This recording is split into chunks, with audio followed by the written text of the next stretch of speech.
Baik, selamat pagi semuanya. Perkenalkan, nama saya Melkior Nerjeda dan saya dari kelas 10I. Kali ini saya akan membahas mengenai topik tentang tanah. Jadi teman-teman, saya langsung saja kepada intinya. Jadi ada beberapa poin yang akan saya bahas mengenai tanah ini.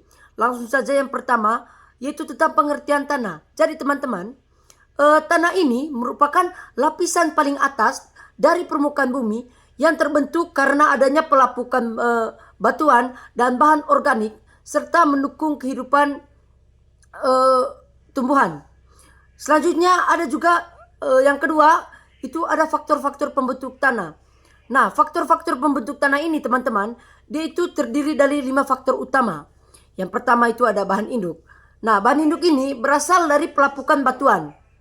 Yang kedua ada iklim.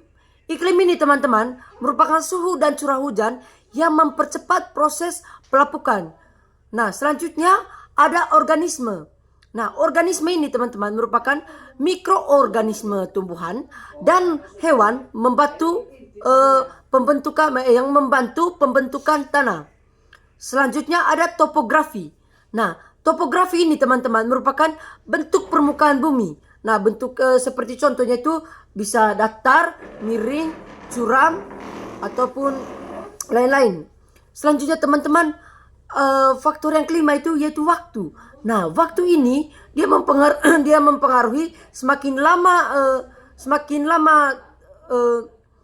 waktunya, maka tanah akan semakin berkembang. Nah, poin ketiga, kita akan membahas mengenai jenis tanah di Indonesia. Nah, jenis-jenis tanah di Indonesia ini teman-teman cukup beragam. Dan saya akan membahas beberapa di antaranya. Yang pertama itu ada tanah aluvial. Nah, tanah aluvial ini teman-teman, dia itu tanah endapan dan dia itu sangat subur. Dia itu subur. Nah, yang kedua itu ada tanah vulkanik. Nah, tanah vulkanik ini teman-teman merupakan tanah yang berasal dari abu gunung berapi dan sangat-sangat subur. Nah, yang ketiga ada tanah laterit. Tanah laterit ini teman-teman, dia itu kurang subur karena tercuci air hujan. Kemudian ada juga tanah gambut. Nah, tanah gambut ini teman-teman, dia itu bersifat asam dan basah dan kurang baik teman-teman. Kurang baik kalau misalnya seseorang hendak melakukan sebuah usaha tani atau dalam bidang pertanian itu tanah jenis gambut ini sangat kurang cocok. Nah, yang terakhir teman-teman ada tanah kapur. Nah, tanah kapur ini juga sangat kurang subur. Biasanya banyak terdapat di daerah pegunungan kapur. Nah, selanjutnya poin keempat yang akan kita bahas mengenai karakteristik tanah. Nah, karakteristik ini cukup banyak kita ketahui. Yang pertama itu dari warnanya. Warnanya, terus teksturnya itu teman-teman terbagi menjadi dua, yaitu ada yang halus, ada yang kasar. Selanjutnya ada struktur atau gumpalan. Nah, terus jangan lupa juga ada kandungan air, pH dan unsur hara. Baik, selanjutnya atau poin kelima yang kita akan bahas mengenai profil tanah. Nah, profil tanah ini teman-teman terdiri dari lapisan-lapisan. Yang pertama ada horizon atau O, sisa-sisa organisme. Yang kedua ada horizon A atau lapisan atas atau humus yang biasanya subur.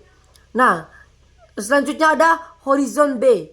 Nah, horizon B ini merupakan lapisan bawah yang lebih padat dari horizon A. Nah, selanjutnya ada juga horizon C. Nah, horizon C ini teman, dia merupakan batuan yang mulai melapuk. Nah, dan ada juga yang terakhir horizon R atau batuan induk. Nah, berikut kita akan membahas poin ke-6 yaitu tentang konservasi tanah. Nah, konservasi tanah ini merupakan upaya untuk menjaga dan memperbaiki kualitas dari tanah itu sendiri teman-teman. Nah, contohnya ada reboisasi atau penanaman pohon kembali, yaitu yang kedua ada teraisasi, yaitu membuat teras bertingkat di lahan miring. Terus ada pemupukan organik dan rotasi tanaman. Baik, sekian itu saja dari saya. Terima kasih.